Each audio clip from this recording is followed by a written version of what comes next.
Welcome to the bulletin.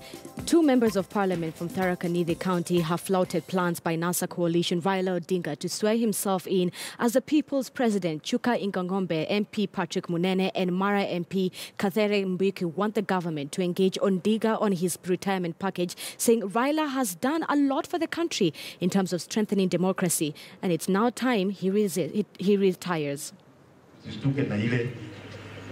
Wakitaka kuforma Samson of Office Committee, hiyo ni shauri yao. Kiti ya rais imekaliwa na Uhuru Muigai Kenyatta. Kiti ya gavana wa Tharaka Nithi County inapelekwa mbele na Mheshimiwa Onesmus Muthomi Njuki. Unajua kuna yule jamaa ametusumbua hii miaka yote 3. Kuna mtu tunaita Raila Odinga. Na Raila ameangalia siasa akaona ameenda kuritaya sasa bila kupata hiyo rais. Unajua hapa imeisha. Kwa sababu Raila anajua kama hakuwezana na Kibaki alikuwa mzee akamweza, hakuwezana na Uhuru. Unaona kweli kama